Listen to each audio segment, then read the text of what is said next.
आरक्षण का मामला है, अब इसी आरक्षण के मामले पर हम लोग बात करने के लिए इकट्ठा हुए हैं। तो पहले हम आरक्षण का जो मसला है अब तक का, मुझे लगता है कि सबसे पहले हमको ये आरक्षण का जो इतिहास है उस इतिहास को थोड़ा सा समझ लेना चाहिए कि इतिहास है क्या दरअसल। ये जो निर्णय 2024 में आया, दरअसल ये निर्णय 2024 में आया, लेकिन इसकी पृष्ठभूमि 50 साल पुरानी है। इसकी पृष्ठभूमि 50 साल पुरानी है। ये जो मामला है ये 50 साल पुराना है, जिसका परिणाम आज 2024 में हम लोगों को देखने के लिए मिल रहा है। मसलन 1975 में पंजाब राज्य में कांग्रेस की सरकार थी, और कांग्रेस की सरकार ने पंजाब राज्य में किया कि पंजाब राज्य में दो जो बड़ी जातियां हैं, एक वाल्मीकि समाज, दूसरा मजहबी सिख, इन जातियों को अपने राजनीतिक लाभ के आधार पर पंजाब की सरकार ने एक अधिसूचना जारी करके ये कह दिया कि जो 25% आरक्षण है उस 25% आरक्षण का आधा हिस्सा, यानी कि उस आरक्षण का आधा हिस्सा इन दो जातियों को दिया जाएगा, बाकी शेष जातियों को आधा हिस्सा दिया जाएगा। ऐसी एक अधिसूचना 1975 में जारी कर दी, और उस अधिसूचना के आधार पर लंबे समय तक पंजाब में 50% आरक्षण दो जातियों को गया। उसके बाद बाकी जो शेष जातियां बच रही थी उनको 50% आरक्षण मिलना शुरू हो गया। अब ये मामला लगभग 31 साल तक चलता रहा, यानी कि ये जो आरक्षण था जो पंजाब सरकार ने दिया वो 31 साल तक चलता रहा। अब इस 31 साल के बाद में एक मामला देश में और बना। ये दो मामले जुड़ने के बाद में 2024 में सुप्रीम कोर्ट ने निर्णय दिया। दूसरा मामला आया सन 2000 में। सन 2000 में आंध्र प्रदेश की जो सरकार थी, आंध्र प्रदेश की सरकार ने पूर्व न्यायाधीश थे एक राजाराम रामू करके उनका नाम था, उनकी अध्यक्षता में एक कमेटी गठित की, और एक कमेटी गठित की। उस कमेटी का काम ये था कि अनुसूचित जाति में जो सारी जातियां हैं उन जातियों में कुछ जातियां ऐसी उन्होंने कहा कि पिछड़ी हैं, जिनको आरक्षण का लाभ नहीं मिल पाया है या जो आरक्षण के लाभ तक नहीं पहुंच पाई हैं, उनके लिए वो आयोग जो है ये पहचान करेगा कि कौन सी जातियां पिछड़ी रह गई हैं जिनको आरक्षण का लाभ नहीं मिल पाया है। उस कमेटी ने अपनी रिपोर्ट दी, और उस कमेटी की रिपोर्ट के आधार पर आंध्र प्रदेश की सरकार ने एक अधिसूचना जारी कर दी, और उस अधिसूचना को जारी करने के बाद में आंध्र प्रदेश की सरकार ने वो जो 15% आरक्षण जो मिल रहा था आंध्र प्रदेश के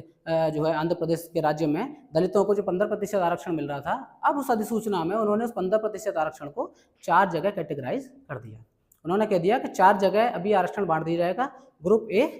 ग्रुप बी, ग्रुप सी और ग्रुप डी। और उन्होंने कहा कि ग्रुप ए में जितनी जातियों को शामिल किया उनको सिर्फ 1% रिजर्वेशन दिया।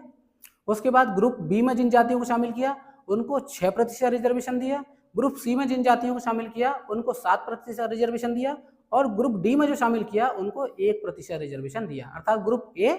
और ग्रुप डी में जो जातियां थी उनको 1% रिजर्वेशन दिया, और ग्रुप बी और ग्रुप सी में जो जातियां थी उनको 6 और 7% रिजर्वेशन। इसका मतलब ये हुआ कि आधी से अधिक जो जातियां थी उनको सिर्फ 2% रिजर्वेशन मिल पाया, और आधी के आसपास जो जातियां थी उनको 13% रिजर्वेशन मिल पाया। ये जो मामला था पूरी तरीके से राजनीतिक था, और इस मामले के जैसे ये निर्णय आया उसके बाद में कुछ लोगों ने, दलित समाज के जो सामाजिक संगठन है, उन्होंने इस अधिसूचना को या इस अध्यादेश को चुनौती दी। और ये अध्यादेश को जब चुनौती दी तो आंध्र प्रदेश जो हाई कोर्ट है उस हाई कोर्ट में इसकी सुनवाई हुई, और हाई कोर्ट ने ये तय किया, हाई कोर्ट में सुनवाई चल रही थी तो हाई कोर्ट ने ये देखा कि इसमें जो संविधान का अनुच्छेद 341 जिसमें अनुसूचित जाति की सूचियां बनाने का अधिकार राष्ट्रपति को दिया गया है, 342 में अनुसूचित जनजाति की सूचियां बनाने का अधिकार राष्ट्रपति को दिया है, और उसी अनुच्छेद 341 के सेक्शन 2 में ये कहा गया है कि अनुसूचित जातियों की जो सूचियां हैं उसे बनाने का अधिकार सिर्फ राष्ट्रपति को होगा, लेकिन वो सूचियां बन जाने के बाद में अगर उन सूचियों में किसी प्रकार की चीज़ हमें ऐड करनी है, उससे कुछ निकालना है, तो ये अधिकार संसद के पास होगा। अर्थात संविधान के विशेषज्ञों ने, बाबा साहब डॉक्टर अम्बेडकर ने भी, जब अनुच्छेद 341 और 342 पर जब संविधान सभा में बहस हो रही थी उस समय बाबा साहब डॉक्टर अम्बेडकर ने भी ये कहा कि ये जो आर्टिकल है, हम ये कहना चाहते हैं, बाबा साहब अम्बेडकर कह रहे हैं संविधान सभा में, उन्होंने कहा कि अनुच्छेद 341 और 42 कि हम संविधान के अंदर ही अनुसूचित जातियों की सूचियों को अगर बना करके रखेंगे तो संविधान पर एक बहुत बड़ा बोझ हो जाएगा, संविधान एक बहुत लंबा दस्तावेज हो जाएगा। इसीलिए उन्होंने कहा कि इस आर्टिकल के माध्यम से राष्ट्रपति को ये शक्ति प्राप्त हो जाएगी कि वो राज्यपाल से, हर राज्य के राज्यपाल से परामर्श करके उस राज्य में अनुसूचित जाति और अनुसूचित जनजाति की सूचियों को बनाएगा। लेकिन राष्ट्रपति अगर एक बार अनुसूचित जाति और जनजाति की सूचियों को बना देता है उसके बाद अगर उनमें किसी प्रकार का संशोधन भी करना है, उनसे किसी को बाहर निकालना है या किसी नए सदस्य को उसमें जोड़ना है, तो ये अधिकार फिर राष्ट्रपति के पास ना रह करके ये संसद के पास आ जाएगा। बाबा साहब अम्बेडकर इसके बारे में कहते हैं कि राष्ट्रपति के पास ना होकर के अधिकार संसद के पास हो जाएगा। इसका मतलब ये है कि किसी भी प्रकार का कोई राजनीतिक हस्तक्षेप या राजनीतिक तौर से उन सूचियों में छेड़खानी हम लोग नहीं होने देना चाहते, इसीलिए वो अधिकार संसद के पास चला जाएगा। क्लियर? तो अनुच्छेद 341 में साफ कह दिया गया है कि दलितों की या अनुसूचित जाति और अनुसूचित जनजाति की जो सूची बनाने का अधिकार है वो राष्ट्रपति को है, और उसमें किसी भी प्रकार का संशोधन करने का अधिकार संसद को या पार्लियामेंट को है। इसी आर्टिकल को आधार बना करके अनुच्छेद 341, 342, अनुच्छेद 15(4), 16(4) को आधार बना करके जब आंध्र प्रदेश हाई कोर्ट में जब ये मामला गया तो हाई कोर्ट ने सुनवाई करना शुरू किया, और हाई कोर्ट ने सुनवाई करना शुरू किया तो 2004 में ईबी चेन्नैया बनाम आंध्र प्रदेश राज्य के नाम से ये मामला लिस्टेड हुआ और उसमें सुनवाई होना शुरू हो गया। अब जब सुनवाई होना शुरू हुआ तो जो पक्ष के जो दलील थे और विपक्ष के दलीलों को सुनने के बाद में हाई कोर्ट ने निर्णय दिया कि अनुसूचित जाति और अनुसूचित जनजाति अपने आप में एक समरूप समूह है। अनुच्छेद 341 और 342 के आधार पर उनमें किसी भी प्रकार का वर्गीकरण संभव नहीं है। यानी कि 341 और 342 के आधार पर आंध्र प्रदेश हाई कोर्ट ने निर्णय दिया कि अनुसूचित जाति और अनुसूचित जनजाति अपने आप में एक समरूप समूह है, उनमें किसी भी प्रकार का कोई वर्गीकरण संभव नहीं है। एक तरफ ये मामला 2004 में आया, उसके बाद जैसे ही निर्णय 2004 में आया, ईबी चेन्नैया बनाम आंध्र प्रदेश राज्य का मामला आया, इसमें साफ कह दिया गया कि अनुसूचित जाति और अनुसूचित जनजाति में किसी प्रकार का कोई वर्गीकरण नहीं होगा। तो वो जो पंजाब में जो अधिसूचना जारी थी उसके माध्यम से जो एक जाति को, दो जातियों को 50% रिजर्वेशन मिल रहा है, उसके अलावा बाकी शेष जातियों को 50% रिजर्वेशन मिल रहा है। यानी पंजाब ने जो 1975 में वर्गीकरण करके दो अलग जातियां, दो समूह जो बना दिए थे वो कंटिन्यू चल रहा था। तो 2004 में जब आंध्र प्रदेश हाई कोर्ट का जब निर्णय आया तो उसके आधार पर 2006 में पंजाब सरकार की जो अधिसूचना थी वो पंजाब और हरियाणा जो हाई कोर्ट था उसने वो अधिसूचना कैंसिल कर दी। यानी कि वो जो 31 साल से जो आरक्षण दो जातियों, दो समूहों में बांट करके पंजाब सरकार दे रही थी, अब वो आरक्षण हाई कोर्ट जो चेन्नैया का मामला आ गया उस मामले को ध्यान में रख करके पंजाब हरियाणा हाई कोर्ट ने वो मामला खारिज कर दिया। अब सारी समस्या यहीं से शुरू हो जाती है। जैसे ही ये खारिज किया तो पंजाब सरकार ने तुरंत 2006 में ही हाई कोर्ट ने खारिज कर दिया अधिसूचना। अब पंजाब सरकार ने 2006 में इसी नाम से अनुसूचित जाति पिछड़ा वर्ग आरक्षण युक्त अधिनियम के नाम से 2006 में एक अधिनियम, एक कानून बना दिया, और उस कानून की धारा 5 की उपधारा 4 जो सबसे ज्यादा समस्या का कारण बनी। यानी कि वो जो कानून था उस कानून की धारा 5 की धारा उप 4 में ये कहा गया कि वो जो मजहबी सिख हैं और वाल्मीकि समाज जिसको 50% रिजर्वेशन पहले दिया जा रहा था, इनको प्रथम वरीयता के आधार पर 50% सीटें दी जाएंगी। यानी कि वो जो पहले अधिसूचना रद्द की है अभी कुछ महीने पहले 2006 में, उसी अधिसूचना को कानून के माध्यम से पंजाब सरकार ने दोबारा लागू कर दिया। अब चूंकि विधानसभा ने वो कानून बना दिया तो कानून लागू हो गया। तो जैसे वो कानून लागू हुआ उसके बाद पंजाब से लोगों ने उस कानून को चुनौती दी, और कानून को चुनौती इस आधार पर दी कि 2004 में जब ईबी चेन्नैया मामले में जब सुप्रीम कोर्ट ने यह कह दिया है कि किसी भी प्रकार का अनुसूचित जाति का वर्गीकरण संभव नहीं है, तो जब अनुसूचित जाति का वर्गीकरण संभव नहीं है तो फिर 2006 में दोबारा से वर्गीकरण करके कांग्रेस की सरकार, पंजाब की सरकार दलितों को दो जगह बांट करके, दो समूहों बांट करके आरक्षण कैसे दिया जा सकता है, उस धारा को, उस अधिनियम को चैलेंज किया गया। और चैलेंज करने के बाद जब वो कोर्ट में पहुंचा तो 2010 में मामला सुनवाई के लिए लिस्टेड हुआ, और 2010 में सुप्रीम कोर्ट ने पंजाब राज्य की जो अधिसूचना, वो जो कानून था जो बनाया था, उस कानून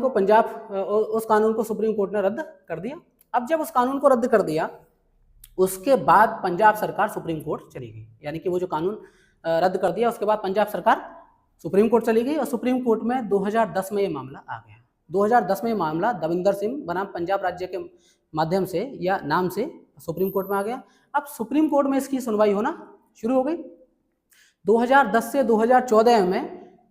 में जब सुनवाई हुई तो 2014 में 3 जजों की बेंच ने इस पर सुनवाई की, तो उन्होंने कहा कि 3 जजों की बेंच जो है सुनवाई करने में नाकाफी है, और उन्होंने अपने से बड़ी 5 जजों की बेंच को उसको ट्रांसफर कर दिया। और 2020 में 5 जजों की बेंच ने, जिसमें अरुण मिश्रा उसकी अध्यक्षता कर रहे थे, उस बेंच ने 7 जजों की एक संवैधानिक पीठ को ये मामला सुपुर्द कर दिया। 7 जजों की पीठ ने 2024 में 9 फरवरी से लेकर के 6 फरवरी से लेकर के 9 फरवरी तक 3 दिन इस पर लगातार सुनवाई की और लगातार सुनवाई के बाद में फैसला सुरक्षित रख लिया। फैसला सुरक्षित रखने के बाद में 1 अगस्त 2024 को सुप्रीम कोर्ट ने ये निर्णय दिया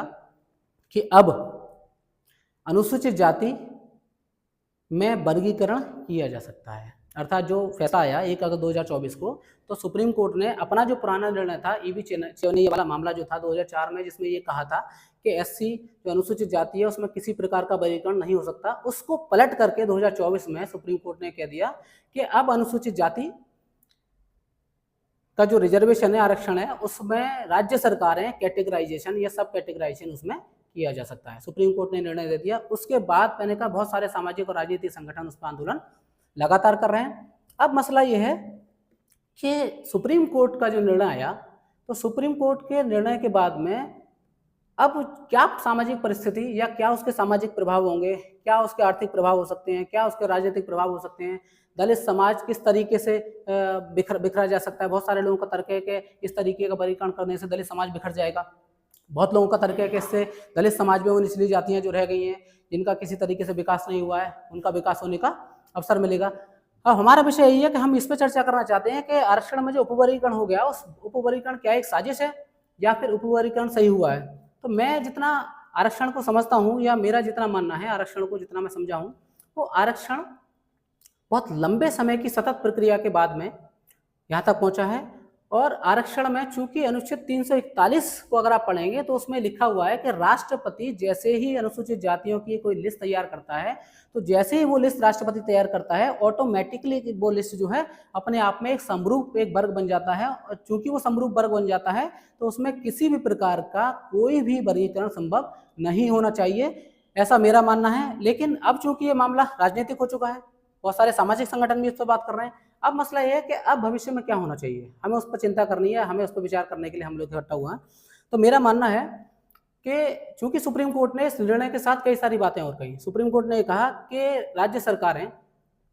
अगर दलितों के या अनुसूचित जाति का जो आरक्षण है उसमें अगर किसी प्रकार का उपवर्गीकरण या सब कैटेगराइजेशन करती हैं, तो वो एक तथ्यात्मक या डेटा के आधार पर उस कैटेगराइजेशन को करेंगी, बिना डेटा के आधार पर वो कैटेगराइजेशन नहीं करेंगी। मेरा पहला सवाल हरियाणा सरकार से यही है कि क्या हरियाणा सरकार ने सुप्रीम कोर्ट का ये आदेश मानते हुए किसी प्रकार का कोई डेटा कलेक्ट किया, किसी प्रकार का कोई तथ्य हरियाणा सरकार के पास है? अगर उसके पास किसी प्रकार का कोई डेटा नहीं है तो फिर किस तरीके से ये आरक्षण में वर्गीकरण का जो नियम था वो लागू कर दिया गया, ये हरियाणा सरकार को बताना चाहिए। क्योंकि अभी तक भारत सरकार के पास भी कोई ऐसा डेटा नहीं है जिससे ये पता लग सके कि दलित समाज में या पिछड़े समाज में कुछ जातियां पीछे रह गई हैं, कुछ जातियां आगे निकल गई हैं। इस तरीके का कोई डेटा अभी भारत सरकार के पास में नहीं है, क्योंकि जातिवार जनगणना 1931 के बाद आज तक किसी प्रकार की कोई जातिवार जनगणना भारत में नहीं हुई है। जब जातिवार जनगणना भारत में हुई नहीं, किस जाति के पास कितने संसाधन है, किस जाति के पास कितनी नौकरियां हैं, किस जाति के पास कितनी संपत्ति है, जब ये पता ही नहीं है तो ये किस आधार पर किया जा सकता है कि किन्हीं जातियों को आप जो है वर्गों में बांट दें। हरियाणा सरकार ने जो रिजर्वेशन जो मिल रहा है उस रिजर्वेशन को 2 जगह बांट दिया है। 10% रिजर्वेशन उन्होंने मजहबी सिख और वाल्मीकि और बाकी 5-6 जातियों को जोड़ करके दिया, बाकी जो 6 जातियां उनको 10% रिजर्वेशन दे दिया हरियाणा सरकार ने। और ये जो उपवर्गीकरण है इसमें किसी भी प्रकार का डेटा, कोई भी डेटा उस सरकार ने जारी नहीं किया है। बिना डेटा की सरकारें जो है किसी प्रकार का उपवर्गीकरण लागू कर रही हैं। और ये उपवर्गीकरण ना सिर्फ संवैधानिक रूप से गलत है, बल्कि सुप्रीम कोर्ट के अपने निर्णय के माध्यम आधार पर भी ये जो है रिजर्वेशन का जो कॉन्सेप्ट जो दिया है हरियाणा सरकार ने, ये अपने आप में भी गलत है। अब